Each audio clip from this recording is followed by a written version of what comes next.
ஒரு சொல்றாரு, ஒரு கட்டடத்தின் அஸ்திவாரம் அப்பா மாதிரி, ஆலயம் வந்து அம்மா மாதிரி. நான் கேக்குறேன், அஸ்திவாரத்தோட ஒரு கட்டடத்தை நிப்பாட்டிடுவோம், அதுக்கு என்னங்க பேரு?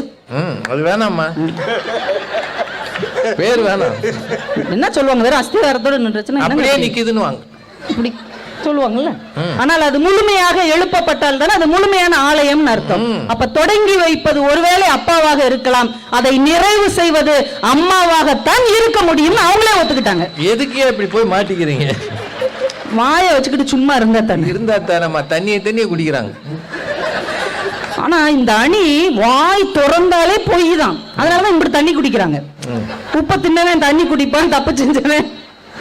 உங்க அணியிலையும் தண்ணி குடிச்சாங்கம்மா.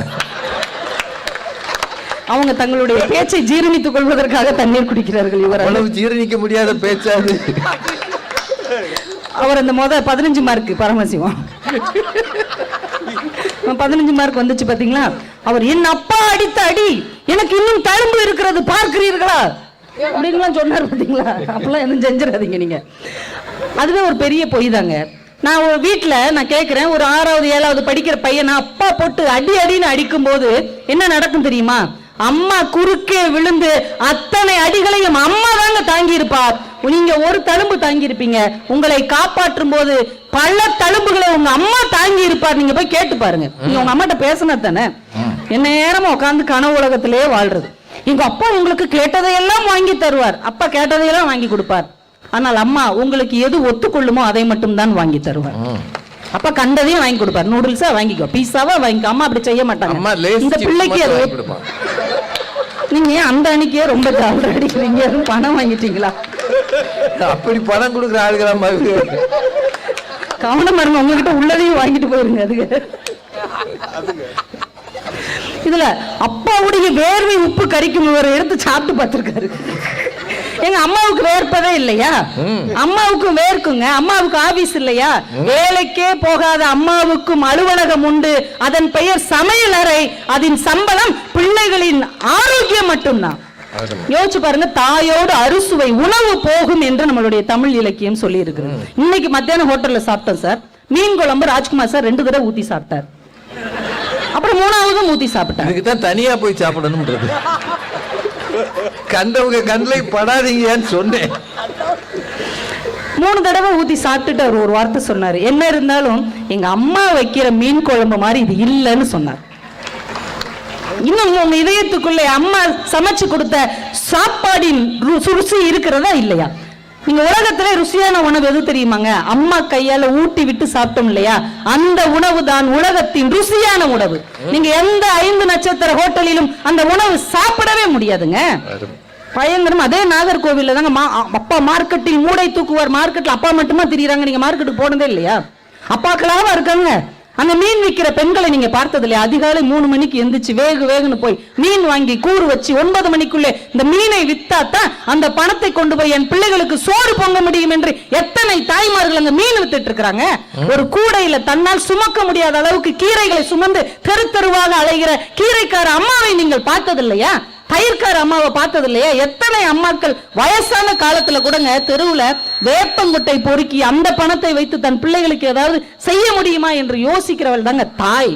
சும்மா வந்து உங்க நாகர்கோவில்ல நடந்ததுங்க. அங்க மலர்வதின்னு ஒரு பொண்ணு 2012 இளம் எழுத்தாளர்களுக்கான சாகித்ய அகாடமி வாங்கினாங்க. மலர்வதின்னு அவங்க ஊர்க்கார பொண்ணு. அந்த பொண்ணு என்ன நாவல் எழுதுச்சு தெரியுமா? தூப்புக்காரி அப்படின்னு ஒரு நாவல் எழுதுச்சு. தூப்புக்காரின்னா என்ன தெரியுமா? அவங்க ஊர் பாஷையில கழிப்பறை சுத்தம் செய்பவள்னு அர்த்தம். அந்த பொண்ணு சொன்னாங்க, இந்த நாவல் வெற்றி பெறுவதற்கு என்ன காரணம் தெரியுமா? நீங்கெல்லாம் ஸ்கூல் விட்டு வந்தோடனே உங்க அம்மாவை ஓடி போய் கட்டி பிடிப்பீங்க, ஃபேர் அண்ட் லவ்லி வாசனையும் பவுடர் வாசனையும் அடிக்கும். நான் பள்ளிக்கூடம் போய்விட்டு வந்த உடனே எங்க அம்மாவை கட்டி பிடிப்பேன். எங்க அம்மா நகராட்சி கழிப்பறைகளில் வேலை செய்கிறவர்கள். எங்க அம்மாவை கட்டி பிடிக்கும் போதெல்லாம் அந்த ஃபெனாயில் வாசனை தான் அடிக்கும். எங்க அம்மாவின் வழியை தாங்கி இந்த நாவலை நான் எழுதினேன், அதனால அது ஜெயிச்சதுன்னு சொன்னா சார். என்ன பயங்கர பேச்சு. இதுல அடுத்து நியூ ஜெனரேஷன் அப்பான்னு நடுவில் இருந்து ஒருத்தர் வந்தாரு. நியூ ஜெனரேட்டர் தேவைப்படும் இன்னும் கொஞ்ச நாள்ல. வந்த ஜெனரேட்டர் சொந்த காசுலயே சுனி வச்சுட்டு போகாதீங்க. அவர் வந்த உடனே திருவள்ளுவரின் பெயரால் ஊர் அப்படி உங்களுக்கு சொன்னாங்களே யாரா? திருவள்ளுவர் வந்து சொன்னாங்க. அவர் சொல்றாருமா. அவர் என்ன சொல்றது பூரா போய் சார். திருவள்ளுவர் ஊர் அப்படின்னா தான் இது திருவள்ளூர். இது திருவள்ளூர் அப்படின்னா திரு எவ்வளூர் அப்படிங்கிறது தான் திருவள்ளூரே தவிர இது திருவள்ளுவர் ஊருங்கிறதுனால கிடையாது. ஏன் இப்படி கவிஞர்கள் அள்ளி விடுறீங்க? நியூ ஜெனரேஷன் அப்பாக்கள் இப்படித்தான் இருப்பார்கள், தப்பாக சொல்லி கொடுப்பார்கள். பிள்ளை என்னத்துக்காக இப்படிதான் எல்லாத்தையும் சொல்ல வேண்டியது. சென்னை என்றால் என்ன என்றால் ஒரு காலத்து நாங்கள் இங்க வெண்ணெய் வாங்கி கொடுத்தோம், அதனால இது சென்னை பாரு. என்ன இது அவருக்கு ஒரு வருத்தம் பாத்தீங்களா?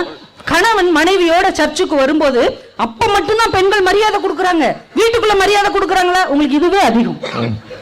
உங்களுக்கு வெளி இடத்துல மரியாதை கொடுக்கறதே அதிகம், இதுல வீட்டுக்குள்ள வேற உங்களுக்கு மரியாதை கொடுக்கணும். அதை செய்யுங்க, ஆனா சொல்லி காட்டாதீங்க. நான் கேக்குறேன், குழந்தைகள் நல்லா வளர்ந்தாங்கன்னு வைங்களேன், என்ன சொல்லுவாங்க தெரியுமா? நூலை போல சேலை, தாயை போல பிள்ளை அப்படிம்பாங்க.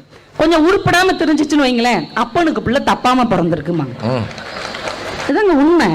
கடற்கரையில் அப்பாவின் காலடியில் பிள்ளைகள் வச்சுனே அம்மாவுடைய காலடியில பதியவே பதியாதா? அவங்க என்ன தேவலோகத்துல இருந்தா வந்தாங்களே? அம்மாவுடைய காலடியும் பதியும், அதிலும் பிள்ளைகள் கால் வைத்து நடப்பார்கள். அம்மா தூக்கி இடுப்புல வச்சு சந்தோஷப்படுவாங்க சார். என்னன்னாலும் சொல்றது பயங்கரமா. மக வந்து கல்யாணம் ஆகி போவாளாம், ஒரு பிரச்சனை உடனே அப்பாவுக்கு போன் பண்ணுவாளாம், அப்பா இங்க இவ்வளவு பிரச்சனை இருக்கு. குடும்பம் என்றால் பிரச்சனை இருக்கத்தான் செய்யும் மகளே, நீ அட்ஜஸ்ட் செய்து கொள்ள அப்படின்னு எந்த அப்பாவது சொல்லியிருக்காரா? மனசாட்சியை தொட்டு சொல்லுங்க. பாய்கிறோம், என்னடா பிரச்சனை, என்ன சொல்லு என்ன சொல்லு என்ன சொல்லு, யாரு உன் வீட்டுக்காரா, உங்க மாமனாரா, உன் குழந்தை இந்த வர்றேன் அப்படிம்பாரு. அப்பா அப்படிதான் சொல்லுவார். ஆனா அம்மா என்ன பிள்ளைட்டு என்ன பேசுறீங்க, குடுங்கன்னு போன வாங்கி, என்னம்மா இந்த மாதிரி இங்க பாரு, குடும்பம்னா அப்படித்தான் இருக்கும். நான் பார்த்தது இல்ல, உங்க அப்பா வச்சு நான் எப்படி சமாளிக்கிறேன், உங்க அப்பனையே வச்சு நான் சமாளிக்கிறேன், அந்த ஆளை வச்சு உன்னால சமாளிக்க முடியுதா? விடுமா. இதெல்லாம் சொல்றது அம்மா தாங்க. இல்லாட்டி நான் வர்றேன், அந்த ஆளை ஒரு வழி பண்றேன். சகிப்புத்தன்மையை அம்மாவால் தான் கற்றுக் கொடுக்க முடியுமே தவிர அப்பாவால் ஒருபோதும் கற்றுக் கொடுக்க முடியாது. நடுவர் அவர்களே, அப்பா என்ன பேச்சு ரொம்ப சொல்லியிருக்காரு. அப்பா என்பது புத்தகம் மாதிரி, அப்பா என்பது புத்தகம் மாதிரி தான், நாங்கள் மறுக்கவில்லை. ஆனால் அப்பா என்கின்ற புத்தகம் கிழியாமல் காக்கிற அட்டையை போன்றவர்கள் அம்மாக்கள் என்பதையும் நீங்கள் மறந்துவிடக் கூடாது. அதனாலதான் அப்பா போல்டா நிக்கிறார், பின்னாடி தாங்குவதற்கு அம்மா இருக்கிறதுனால. தகப்பனின் தோல் தான் ஒரு மகளுக்கு பெரிய சிம்மாசனர். ஏன் அம்மாவின் மடி ஒரு மகனுக்கு பெரிய சிம்மாசனம் இல்லையா? இன்னைக்கும் கூட மனசுக்கு ஒரு வருத்தம் வரும்போது அம்மா மடியில ஒரு 5 நிமிஷம் படுத்துட்டோம்னா எவ்வளவு சந்தோஷமா இருக்கும் என்று ஒரு மகனும் நினைச்சதே இல்லையாங்க? நினைச்சு பாருங்க. இந்த இயேசுநாதரை மடியில் தாங்கி இருக்கிற அன்னை மரியாளின் சிலைதான் உலகத்தின் மிகச்சிறந்த சிலைகளில் ஒன்றாக இன்றைக்கும் கொண்டாடப்படுகிறது. அந்த அம்மாவின் முகத்தில் இருக்கிற வேதனை நீங்க பார்த்திருக்கிறீங்களா? அது தெய்வ குழந்தையாக இருந்தாலும் என்னுடைய குழந்தை என்கின்ற அந்த அன்பும் அந்த ஏக்கமும் அவங்க கண்களில் தெரியும். அதாங்க அம்மாவுடைய அன்பு. நடுவர்களே, நான் ஒண்ணு மட்டும் நான் சொல்றேன். அவர் இதயம்லாம் சொன்னார், இதய கொடி உயரமாக பறக்கிறது. இதெல்லாம் எங்க இருந்து கண்டுபிடிச்சீங்கன்னு எனக்கு தெரியல. ஏதோ புது கட்சி தொடங்கி இருக்காரு, அதுல யாரு தலைவராக்க போறாருன்னு தெரியும். அவர்தான். ஏதோ செயலாளர் வேலை இருந்தா எங்களுக்கு கொடுங்க சார், நாங்க வந்துடும். இல்லம்மா, ஒரே ஆள் தாம்மா கட்சி, ஒற்றை கட்சி. இதைய பத்தி ஒரு பழைய கதை ஒண்ணு உண்டுங்க. ஒரு பையன் ஒரு பெண்ணை ரொம்ப காதலிப்பான். அவர் நல்ல பொண்ணே கிடையாது. நான் உன்னையதான் கல்யாணம் முடிக்க விரும்புறேன், அவட்ட ரொம்ப கெஞ்சுவான். அவ ரொம்ப எரிச்சலாகி உங்க அம்மாவோட இதயத்தை கொண்டு உன்னை கல்யாணம் பண்ணிக்கிறேன்ருவா. அவன் அவங்க அம்மாட்ட வந்து சொல்லுவான், என் இதயம் கிடைச்சாதான் அவன் சந்தோஷப்படுவான்னு. அதே எடுத்துக்கொண்டு அவங்க அம்மா தன்னுடைய உயிரையே கொடுத்துருவாங்க. அம்மாவின் இதயத்தை அவன் ஏந்தி கொண்டு ரோட்ல ஓடி வருவான், ஒரு கல்லு தடிக்கு கீழே விழுந்துருவான். அந்த இதயம் துடித்து கொண்டே சொல்லும், மகனை பார்த்துப்பா, ஏதாவது அடிபட்டுச்சான்னு கேட்கும். அப்போதுதான் மகனுக்கு புரியும், இதயமே இல்லாத ஒருத்திக்காக என் இதயத்தை நான் தொலைத்து விட்டேனே என்று அவன் அழுவதாக அந்த கதை முடியும். அம்மாங்கிறது அப்படித்தாங்க. அவங்க கூட இருக்கும்போது உங்களுக்கு தெரியாது, அம்மா இல்லாத போதுதான் அம்மாவை நாம் எவ்வளவு இழந்து இருக்கிறோம் அப்படிங்கிறது உங்களுக்கு தெரியும். ஒன்ன சொல்லி நானும் நிறைவு பண்றேன் நடுவர் அவர்களே. அர்ஜென்டினான்னு ஒரு நாடுங்க. எல்லாரும் எங்கெங்கயோ நாட்டுக்கு போனாங்கல்ல, நான் ஏதாவது ஒரு நாட்டுக்கு நான் யாரு எங்க வேணாலும் போலாமே, கூட்டு போய் நானும் சுத்தி காமிச்சிட்டு வரேன். வெர்ச்சுவலா தான், நேரா போக முடியாது. அர்ஜென்டினான்னு ஒரு நாடு. ஃபெராரான்னு ஒரு அம்மா பைக்ல போகும்போது ஆக்சிடென்ட் ஆகி அவங்களுக்கு வந்து மூளைச்சாவு ஏற்பட்டுறது. கோமா ஸ்டேஜுக்கு போயிட்டாங்க.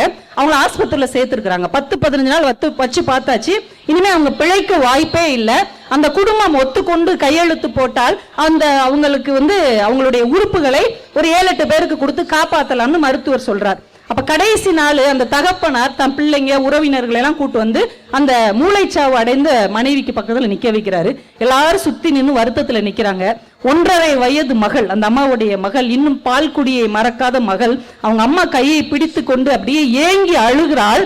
பெரிய அதிசயம் என்ன தெரியுமா, டக்குன்னு அந்த அம்மா எந்திரிச்சு அந்த குழந்தையை தூக்கி பால் கொடுத்து விட்டு மறுபடியும் கோமா ஸ்டேஜுக்கு சென்றார் என்று இன்றைக்கு அந்த வரலாறு தகவல் பதிவு செய்யப்பட்டிருக்கிறது. அம்மா என்பவள் உயிரோடு இருக்கும்போது மட்டுமல்ல, அவள் உயிரோடு இல்லாவிட்டாலும் கூட உங்களை வழிநடத்தக்கூடிய ஆற்றல் உடையவள் என்பதால் நடுவர் அவர்களே, பிள்ளைகளை பேணி பாதுகாக்கக்கூடிய பொறுப்பு அப்பாவை விட அம்மாவுக்குத்தான் அதிகமாக இருக்கிறது. அம்மா தான் அதை அதிகமாக செய்கிறார்கள் என்று சொல்லி வாய்ப்புக்கு நன்றி கூறி விடைபெறுகிறேன். நன்றி, வணக்கம். பெரியோர்களே, மிக சிறப்பாக கவிதா ஜவஹர் அவர்கள் பேசி நிறைவு செய்திருக்கிறார். அர்ஜென்டினா வரைக்கும் போயிட்டார். இப்போ நேரம் நெருங்கிருச்சு. ஒரு 10-15 நிமிஷம் நான் எடுத்துக்கலாமா, இல்லை சீக்கிரம் முடிக்கணுமா? எடுத்துக்கலாமா? நீங்க ஏதாவது சொன்னா தான், இல்லாட்டி விட்டுருவேன். ஏன்னா கேட்க காதுள்ளவன் கேட்க கடவன், அது ஒரு நல்ல வசனம். அது எப்போ கேட்கிற மனநிலை இருக்கோ அப்போதான் பேசணும், இல்லாட்டி பேசக்கூடாது. முதல்ல இந்த நிகழ்ச்சிக்கு ஏற்பாடு செய்த அத்தனை பேருக்கும் எங்கள் எல்லார் சார்பாகவும் நன்றியும் வணக்கமும் வாழ்த்துகளும். ஒரு பிறந்த நாளை இந்த மாதிரி கொண்டாடணும்னு நினைச்சதே பெரிய விஷயம். இங்க எல்லா சமயத்தவரையும் நான் பார்க்கிறேன், அதுவே ஒரு நல்ல செய்தி. அது சமய நல்லிணக்கம் தான் இந்த மண்ணிற்கு முதல் தேவை என்பதை நிரூபித்திருக்கிற இந்த கூட்டத்துக்கு என்னோட நன்றிகள். திருவள்ளூர் மாதிரி ஒரு ஊர்ல இவ்வளவு திரளாக மக்கள் கூடி ஏறக்குறைய ஒரு 3 மணி நேரம் இருக்கிறீங்கன்றதே உங்கள் பெருந்தன்மைக்கு எங்களின் நன்றியும் வாழ்த்துகளும். இன்னும் கொஞ்ச நேரம் என் கூட இருந்தீங்கன்னா நல்லது. ஏன்னா பாப்கார்ன்லாம் வாங்கி சாப்பிட்டாச்சு. முடிஞ்ச மட்டுக்கு தண்ணி பாட்டில் கிடைச்சவங்க தண்ணி பாட்டில் குடிச்சிட்டாங்க. குடிக்காதால் தண்ணி வந்திருக்கு, நமக்கு வரலன்னு வருத்தப்பட்டாங்க. ஏதோ ஒரு நல்ல விஷயம் நடந்திருக்கு. ஆனால் இது ஒரு கூட்டத்தில் அமர்ந்து இருப்பது என்பது ரொம்ப சிரமம். நான் பல நேரங்களில் கூட்டத்தில் போய் உட்கார்ந்துருப்பேன். அப்போதான் தெரியும் நம்ம பேசும்போது ஆடியன்ஸ் எவ்வளோ சிரமப்படுவாங்க. கூட்டத்தில் பேச்சாளர்கள் போய் உட்காரணும். நான் பேசுகிறேன் நீ கேளுன்றது மட்டும் இருக்கக்கூடாது, நானும் கேட்டு பழக வேண்டும். அப்பதான் திருவள்ளுவர் ரொம்ப அழகா சொல்லுவார், கற்றீலன் ஆயினும் கேட்க. ஒரு நல்ல வரி அது திருக்குறள்ல. நீ படிக்காட்டியும் பரவாயில்ல கேள். அதனாலதான் தேவாலயங்கள்ல கேட்டுக்கிட்டே இருன்னு சொல்லுவாங்க. நல்ல செய்திகளை கேட்கணும். இது எல்லா சமயத்திலும் உண்டு. இது நல்ல செய்திகளை சொல்ல கேளுங்கன்றது. இது கொஞ்சம் லைட்டர் வெயின். பெரிய இந்த உலகத்துக்கு நாம் அதிகம் கற்றுக்கொள்ளாத தத்துவங்களை இங்கு பேசவில்லை. வாழ்க்கை அனுபவங்களை 6 அறிஞர்களும் பேசினார்கள். 6 பேருக்கும் உங்கள் சார்பாக நன்றியும் வாழ்த்துக்கள். நிறைவாக பேசிய கவிதா ஜவஹர் அவர்கள் தாயோடு அறுசுவை போம் அப்படின்னு சொன்னாங்க. அடுத்த வரி அவங்க சொல்லாம விட்டுட்டாங்க, தந்தையோடு கல்வி போம். அம்மா சோறு போடுவா, அப்பா இல்லைன்னா கல்வி கிடையாது. இது பழைய பாடல். அவங்க கரெக்டா தனக்கு தேவையானதை மட்டும் எடுத்துக்கிட்டாங்க. இதுதான் அம்மா. என்னங்க அதானுங்க. 10 செய்தி நடந்தாலும் வீட்டுக்காரர் வந்த பிறகு எது சொல்லணுமோ அதைத்தான் அம்மா சொல்லும். 9 மறைச்சிரும். நல்ல தாய் அப்படிதான் இருப்பா. அவன் வழுக்கி விழுந்துட்டான், கேஸ் தீர்ந்து போச்சு, கையில் காசு இல்லை, இந்த மாதிரி தேவையற்ற நெருக்கடியான விஷயங்களே வந்தோடனே சொன்னால் அந்த ஆள் அப்படியே கிளம்பி திரும்ப போயிடுவான். நான் இங்கே வந்ததே தப்பு, நீ என்னத்துக்கு குடும்பம் நடத்துகிற, நீ போயிடுவான். வந்தோடனே உட்காருங்க, இன்னைக்கு வடை செஞ்சு வச்சுருக்கேன், செய்யலை கடையில் வாங்கி வச்சேன், நீங்கள் வந்தால் சாப்பிடுவீங்கன்னு அப்படி ஒரு வார்த்தை சொன்னேன்னே உட்காந்துருவான். அப்புறமா கேஸ் இல்லை அப்படின்னா பரவாயில்ல நான் வாங்கி தரேன்னுவான். இப்போ ஒரு கணவனுக்கு எதை சொல்ல வேண்டும் என்பது போல அந்த வரியை எடுத்து கரெக்டாக சொன்னாங்க. இப்போ பிரச்சனை என்னன்னா, அப்பா பெரியவரா அம்மா பெரியவரான்றது இல்லை, அப்பா கிட்ட அன்பு அதிகமா அம்மா கிட்ட அன்பு அதிகமான்றது இல்லை. ஒரு பிள்ளையை வளர்ப்பதில் யாருக்கு கூடுதல் பொறுப்பும் அக்கறையும் இருக்கு, அதுதான் இந்த தலைப்பு. இந்த 2 சைடு பேசும்போது அம்மா ரொம்ப நல்லவங்க. அவங்க கூட சொன்னாங்க, அவங்க கோமா ஸ்டேஜில் இருந்தாலும் பிள்ளைக்கு பால் ஊட்டினார்கள். இதெல்லாம் தாய் அன்பின் வெளிப்பாடு. பிள்ளையை யாரு நல்லா கவனிக்கிறான், இதுதான் முதல் கேள்வி. எல்லாம் இந்த 3 பேருமே அப்பாவை ரொம்ப சாதாரணமா சொன்னாங்க. அப்பா வந்து ஒண்ணுமே செய்யறது இல்லையா? நீங்க எல்லாரும் உங்களுடைய பழைய காலத்தை நினைச்சு பாருங்க. அதாவது அப்பா சின்ன வயசு பிள்ளைகள் அப்பாவை பார்த்தோன்னே இப்படி திரும்பிக்குவான். பெரும்பாலும் ஒரு 50 வயசுக்கு மேல இருக்கிறவங்க அவங்க அப்பாவை பத்தி யோசிச்சு பாருங்க. முதல்ல பள்ளிக்கூடத்துக்கு பைக்கட்டு வாங்கி, இப்பெல்லாம் ஸ்கூல் பேகு, அதை வாங்க உங்களை கூட்டிட்டு போயிருப்பார் உங்க அப்பா. முதல்ல புக்கு வாங்கி கொடுத்துருப்பார் உங்க அப்பா. செப்பல்ஸ்ல இருந்து முதல்ல ஷூ வாங்கி கொடுத்துருப்பாரு. இந்த ஷூ வாங்கி ஒரு சாக்ஸ் வாங்கி போட்டு நில்றா, நடந்து பாரு, எங்க என்னடா இப்படி நட, விழுந்துடாதடா. அந்த தகப்பன் கண்கள்ல விரியும் பார்த்தீங்களா ஒரு ஒரு ஒரு மகிழ்ச்சி. அதை ஒரு அப்பா ஆகி உணர்ந்தவன் தான் அதை உணர முடியும். இந்த பிள்ளைய அப்படி ஓட விட்டு அப்படி பார்த்து, நல்லா இருக்குடா, நட நட நட நட, கவனமா போ, புதுசா ஷூ போடுற, இது அப்பா அப்படி காட்டுறது இல்லையா? ஸ்கூலுக்குள்ள வரவிட மாட்டாங்க பெரும்பாலும் ஆண்களை, வாசல்ல தான் நிக்கணும். பெண்கள் தான் உள்ள போவாங்க. அப்பாக்களுக்கு என்னமோ அப்படி ஒரு தண்டனை, நீ வெளியே நில்லு, அம்மா அங்க போய் கூட்டுவா. இந்த அம்மாவையும் பிள்ளையும் சேர்த்து வண்டியில ஓட்டிட்டு போறவர் அவர் தான். ஆனால் அவர் ரோட்டில் நிற்கணும், வெயிலில் நிற்பார் பரிதாபமாக. போலீஸ்கார் வந்து ஓரமாக போயா ஓரமாக போயா அந்த பக்கம் அப்படி திட்டுவார். இவர் எல்லாத்தையும் தாங்கிட்டு நிற்கணும். அந்த புள்ள வரும்போது அந்த கூட்டிகிட்டு வர்ற அந்த தாயையும் மகனையும் பார்க்கிற அந்த பரவசம்ன்றது ஒவ்வொரு தகப்பனுக்கு இருக்கா இல்லையா? பள்ளிக்கூடத்துக்கு நீங்கள் போய் கூப்பிட்டதே இல்லையா? என்னங்க யாருமே பள்ளிக்கூடம் போகிறது இல்லையா? நீங்கள் இவ்வளவு பரிதாபமான அப்பாக்கள் இருக்கீங்க. பிள்ளைகளை அப்பாக்கள் பெரும்பாலும் நேரடியாக பாராட்டுவதில்லை. அதான் ஒரு பிரச்சனை. நேரடியாக பாராட்ட மாட்டாங்க. ஆனால் அப்புறமா அம்மாட்ட சொல்லுவாங்க, எனக்கு நம்பிக்கை இருக்கு, இவன் எப்படியும் பெரியாள வந்துடுவான். அவன் முன்னாடி அந்த அம்மா சொல்லும், நீ தான் அவன் முன்னாடி சடிச்சிடுன்னு பேசுகிற, அவன் முன்னாடி சொல்லக்கூடாதுமா, சொன்னால் மிதப்பில் வந்துடும்.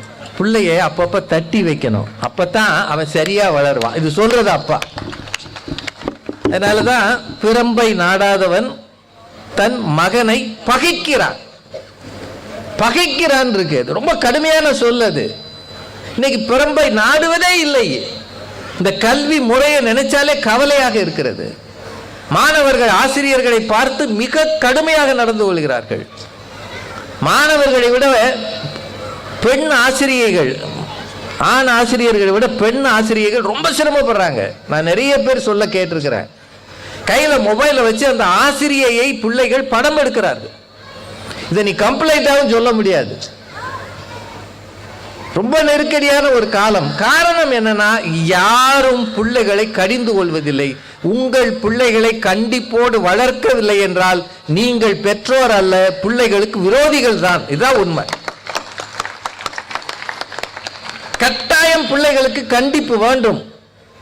அவனை ஒரு எல்லைக்குள்ள வளர்க்கணும். தேவையற்ற சகவாசத்தை தவிர்க்கணும்.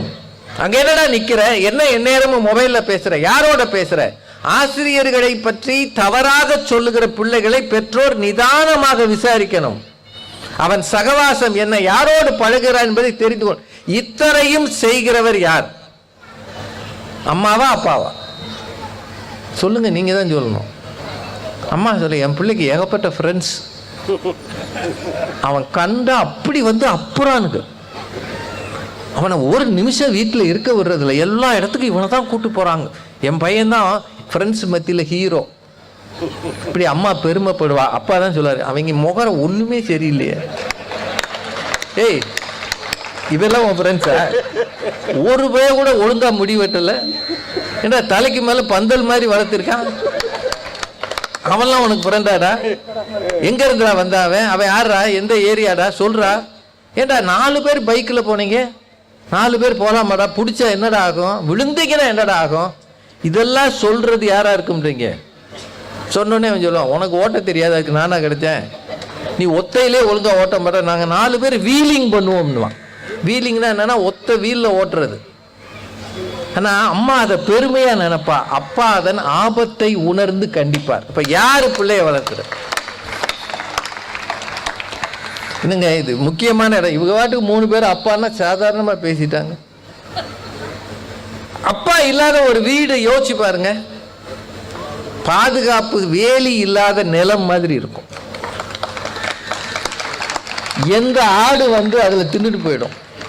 அப்பான்ற ஒரு ஜீவன் இல்லாத ஒரு வீடு இருக்கே, வேலி இல்லாத நிலம் அது. அவர் சரியா தவறும், அவர் ஒரு ஆள் அப்படி உள்ள இருந்தாருன்னா அங்கே பாப்பா, ஓ இருக்காரா உங்க அப்பா, பயலுக்கு ஃப்ரெண்ட்ஸே வருவாங்க, உங்க அப்பா இருக்காரா, ஐயோ அப்பா கடிப்பார் அந்த ஆள், எப்படி அந்த வீட்டில் இருக்கேன்னு வாங்க அவங்க ஆள் கட்டர்வு மாதிரியே கடிக்கிறானே. இப்போ ஒரு தகப்பன் இந்த குடும்பத்தின் அத்தனையுமாக இருக்கிறார். வருமானம் சரி, பெண்கள் இப்போலாம் வேலைக்கு போயிட்டாங்க, இல்லைன்னு சொல்ல முடியாது. ஆனால் ஒரு காலத்தில் அப்பாக்கள் தாங்க வேலைக்கு போய் சம்பாதிச்சாங்க. ஆசிரியராக இருந்தார்கள், மூடை தூக்குகிறவராக, எந்த வேலை வேணாலும் வச்சுக்கோங்க.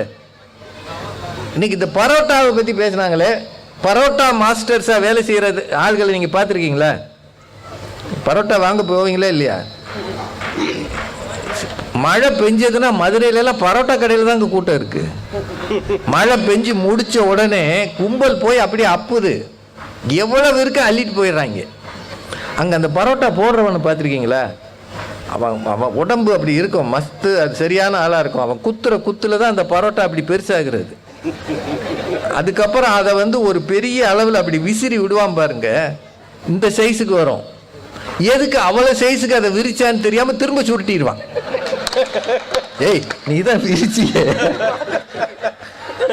விரிச்சதை திரும்ப சுருட்டி இந்த பெண்கள் கொண்ட போடுவாங்கல்ல, அது மாதிரி ஒரு முடிச்சு போட்டு ஓரமாக வச்சு கொஞ்ச நேரம் அதை அப்படியே வச்சு பார்த்துக்கிட்டே இருப்பான். உன்னை எப்போ கல்லில் வைக்கணும்னு எனக்கு தெரியும் இரு. அவனுக்கு எப்போ தோணுதோ அப்போ தான் அதை எடுத்து 2 தட்டி தட்டி கல்லில் போடுவான்.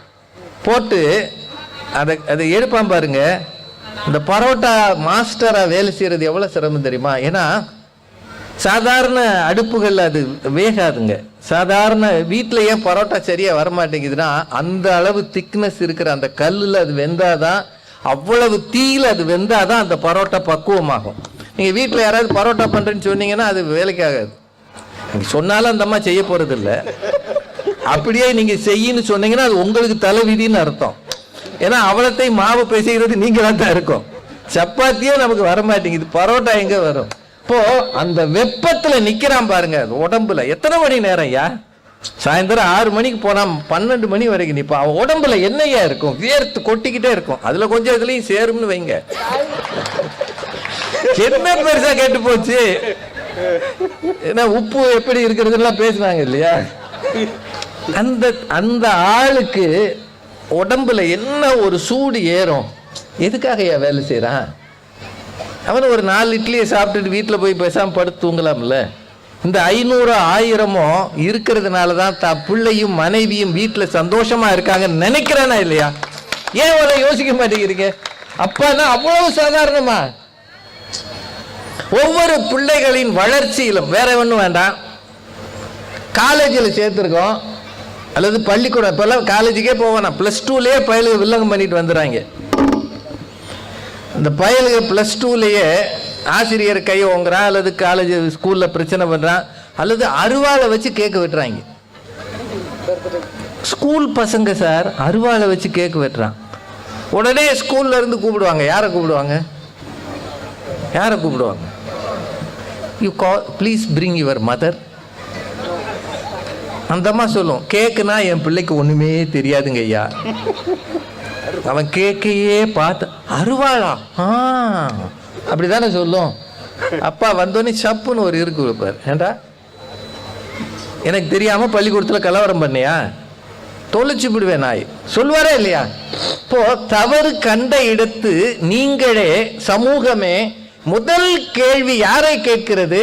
தகப்பன் யார், தகப்பன் எங்கே என்றுதான் கேட்கிறது. என்றால் பிள்ளைகள் வளர்ப்புல முதல் பங்கு யாருக்கு இருக்கு? எங்க அப்பாக்களுக்கு கொஞ்சம் கூட பொறுப்பே இல்லையா? இவங்க திரும்ப திரும்ப நாங்கள் 2 கிலோ கல்லை உங்கள் வயிற்றில் கட்டி விடுவோம், அப்பதான் உங்களுக்கு வலி தெரியும். இல்லையா? ஒரு குடும்பத்தின் எதிர்காலத்தையும் கணவன் அல்லது தகப்பன் தன் கண்களிலே கனவுகளாக விரிய செய்கிறான். அதான் உண்மை. கனவுகளாக விரிய செய்கிறான். அதற்காக உழைக்கிறான், அதற்காக கஷ்டப்படுறான். நான் படிக்கிற காலத்தில் எங்கள் அப்பா ஒரு பள்ளிக்கூடத்து வாத்தியார், ரொம்ப கடுமையானவர். 98 மார்க் வாங்கினா 2 மார்க் எங்கன்னு கேட்பார். இந்த மீதி 2 98 மார்க் இருக்குல்ல, எனக்கு அப்பா தோணும் 98 வாங்கியிருக்கேன், இந்த மனுஷனுக்கு ஒரு பாராட்டுறதுக்கு புத்தி இல்லையே, 2 எங்கன்னு கேட்குறாரு என்ன. ஆனால் இப்போ யோசிச்சு பார்த்தா அவ்வளவு பெர்ஃபெக்ஷனை ஒரு தகப்பன் எதிர்பார்த்ததனால் தான் நம்மால் ஓரளவாவது வர முடிந்திருக்கு, ஓரளவு. அதனால பிள்ளைகளின் ஒழுக்கம், பண்பாடு, கல்வி, இது அத்தனையும் பார்த்து கொள்ளும் பெரும் பொறுப்பு தகப்பனுக்கு இருப்பதால் தகப்பனேன்னு முடிச்சிடலாமா? எங்க ஆண்கள் இதுக்கும் ஒத்துக்க மாட்டேங்கிறீங்க. அது அப்பான்றது உண்மையிலேயே அன்சங் ஹீரோ, சமூகத்தில் பாராட்டப்படாத ஒரு கேரக்டர்னா அது அப்பா தான். கல்யாண வீடுகளில் கடைசியாக சாப்பிட்ற ஆள், கடை வாங்கி நொந்து போகிற ஆள், நெருக்கடிகளை சமாளிக்கிற ஆள், ஒரு நேரம் கூட நிம்மதி இல்லாமல் இருக்கிற ஆள், தன்னை அதிகம் கவனித்துக் கொள்ளாத ஆள், பிள்ளைகளுக்காக எல்லாவற்றையும் இழக்கிற ஒரு ஆள், அது யாருன்னா அப்பா தான்.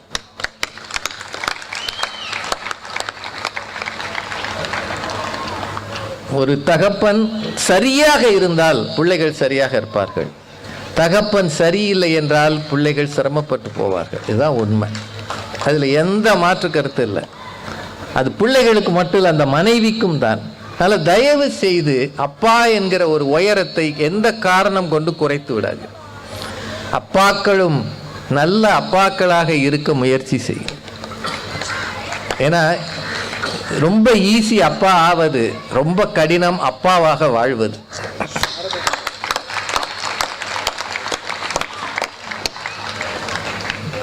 இந்த தகப்பன் இந்த பிள்ளைகளுக்கு ரொம்ப முக்கியத்துவம், பிள்ளைகள் வளர்ப்பில் முக்கியத்துவம் வகிக்கிறான் அப்படின்றத ஒத்துக்குவோம். இப்போ இந்த தாய் கட்சியை மட்டும் சின்னதை பார்த்துட்டு முடிச்சிடலாம்.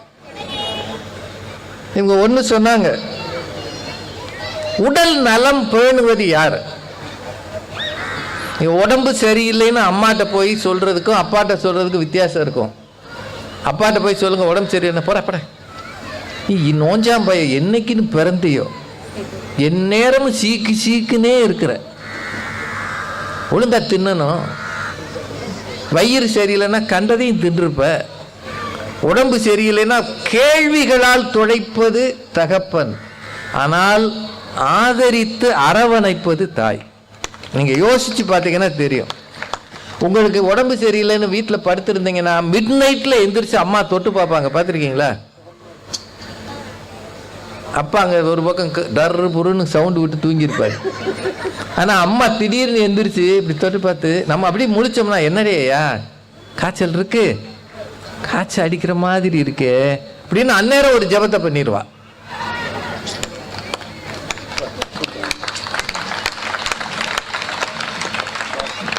அந்நேரம் ஒரு ஜபத்தை பண்ணி சரியாயிடும், நான் சொல்லிட்டேன், நான் ஜபம் சரியாயிடும், நீ தைரியமா பாரு, அம்மா பக்கத்துலேயே இருக்கேன், என்ன ஐயா அம்மா பக்கத்துலேயே இருக்கேன், தொட்டுக்கிட்டே இருக்கவா, இல்லை இங்கே ஓரமாக உட்காந்துருக்கேன். இப்படி செய்யாத தாய் இருக்கவே மாட்டாள், இருக்கவே முடியாது. ஒரு வீட்டுக்கு 3 பேர் இருந்தா 3 பேர் 3 விதமா சாப்பிடுவான். அப்பாவுக்கு ஒரு மாதிரி பிடிக்கும், ஒரு பயலுக்கு ஒரு மாதிரி பிடிக்கும், இன்னொரு பயலுக்கு இன்னொரு மாதிரி பிடிக்கும். அது என்ன ஆச்சரியம்னா 3 பேரும் சந்தோஷப்படும்படி சமைத்து தருவதும் தாய் தான். ஒரு பக்கம் மனைவி, இன்னொரு பக்கம் தாய். ஒரு நாள் முகம் சொல்லிக்கிறது இல்லை, இந்த தின்னு தொலை இல்லாட்டி இப்படியே போ. ஒவ்வொருத்தருக்கு செஞ்சு நான் அப்படியே நொந்து கிடக்கேன். சார் ஒன்று ஞாபகம் வச்சுக்கோங்க, இது 2 வருஷம் கொரோனா காலத்தில் அது நிறைய பேரை பாதிச்சது, மிகவும் பாதித்தது பெண்களைத்தான். அடுப்படியிலேயே கிடந்து நொந்தாங்க. நம்மால் வீடுகள் இருந்து விதவிதமாக அவங்களுக்கு பசிச்சது. கொரோனாவுக்கு வந்த பசியெல்லாம் இவங்களுக்கு வந்துருச்சு. அந்த கொடுமை தெரியுமா? அரசு ஆஸ்பத்திரிகள் நிறைய பேர் கொரோனா பேஷண்டா இருந்தாங்க, அங்க வீட்டுல இருக்கிறத விட நல்ல சாப்பாடு கொடுத்தாங்க. நிறைய பேர் சுகமான பிறகு வீட்டுக்கு போக மாட்டேன், அங்கேயே இருந்துக்கிறேன், பிரியாணி தர்றாங்க. தாய்க்கு யாருக்கு என்ன பிடிக்கும் என்று தெரியும். பிள்ளைகளை உணவும் வளர்க்கிறது, ஞாபகம் வச்சுக்கோங்க. ஒன்று உணவு, இரண்டாவது உணர்வு. தாய் தருகிற பொறுமை, பக்குவம், இது பிள்ளைகளுக்கு ரொம்ப முக்கியம். ஹவு டு ஹேண்டில் சிச்சுவேஷன்ஸ், பதட்டம் இல்லாமல் ஒன்றை அணுகுவது எப்படின்னு அம்மாவிடமிருந்து பிள்ளைகள் கற்றுக்கொள்ள முடியும். எல்லாத்துக்கும் மேல அம்மாவின் கண்ணீர் இருக்கு பாருங்க, அது ரொம்ப முக்கியமானது. இந்த உலகத்தின் மிக மோசமான மனிதனை கூட திருத்த ஒரு வழி இருக்கிறது என்றால் அதற்கு பெயர் தாயின் கண்ணீர். நீதிமொழிகள்ல ஒரு வசனம் இருக்கு, ஞானம் உள்ள மகன் தகப்பனை சந்தோஷப்படுத்துகிறான், மூடத்தனம் உள்ளவனோ தாய்க்கு சஞ்சலமாய் இருக்கிறான். இந்த வசனத்தில் இருக்கிற ஒரு சின்ன முரண் பார்த்தீங்களா? ஞானம் எவனுக்கு இருக்கிறதோ அவனை பார்த்து தகப்பன் மகிழ்கிறான். ஆனால் மூடத்தனம் இருக்கிறவனை பார்த்து தகப்பன் எப்படி ரியாக்ட் பண்றான்னு அங்க இல்ல, தாய் சஞ்சலப்படுகிறாள். அப்படின்னா தாய் அவனுக்காக புழுங்குகிறாள், அவனுக்காக அழுகிறாள், அவனுக்காக ஜெபிக்கிறாள், அவனுக்காக வேண்டுதல் செய்கிறாள். என்றால் ஞானம் உள்ளவனை பார்த்து சந்தோஷப்படுவதில் பெருமை இல்லை, மூடத்தனம் இருக்கிறவனுக்காக கண்ணீர் வடிப்பதுதான் மிகப்பெரிய விஷயம். இவன் மூடனாக இருக்கிறான், அப்படியே போய்விடட்டும் என்று தாய் நினைப்பதில்லை. அவனுக்காகவும் அவள் அழுகிறாள். என்றால் தந்தையா தாயா என்று பார்க்கும்போது இருவருக்கும் பங்கு இருக்கிறது. ஆனால் வெற்றிகளில் தந்தை மகிழ்கிறாள், தோல்வி அடைகிற பிள்ளைகளையும் தாய் அரவணைக்கிறாள். எனக்கென்னவோ ஒருவனுக்கு பெற்றோரின் அருகாமை எப்போது தேவை என்றால் வெற்றி பெறும்போது அல்ல, அவன் தோல்வி அடையும் போதுதான் தேவை என்பதால். ஒரு தோல்வி இன்னொரு வெற்றிக்கான முதல் படிக்கட்டு என்று அரவணைக்கிற அம்மா இருக்கிறாளே, தாய் இருக்கிறாளே, மூடத்தனம் இருக்கிறவனை பார்த்து சஞ்சலப்படுகிற தாய், அவள்தான் தந்தையை விட ஒரு மாற்று கூட, கொஞ்சம் கூட. இருவருக்கும் பங்கு இருக்கிறது. ஆனாலும் தாய் அன்பு, தாயின் கனிவு, தாயின் பாசம், தாயின் பராமரிப்பு, தாயின் அரவணைப்பு, தாயின் கண்ணீர், அத்தனையும் கடின இதயமுள்ள பிள்ளைகளை கூட நல்வழிக்கு மாற்றும் நடத்தும் என்பதால் பிள்ளைகளை உயர்த்துவது, வளர்ப்பது, காப்பது, முன்னேற்றுவது, இதில் பெரும் பங்கு வகிப்பது தந்தையை விட தாயே என்று சொல்லி மிகச் சிறப்பாக இந்த நிகழ்வை ஏற்பாடு செய்த எல்லாருக்கும் நன்றி சொல்லி மீண்டும் ஐயா அவர்களுக்கு பிறந்தநாள் வாழ்த்து சொல்லி வணங்கி விடைபெறுகிறேன். நன்றி, வணக்கம்.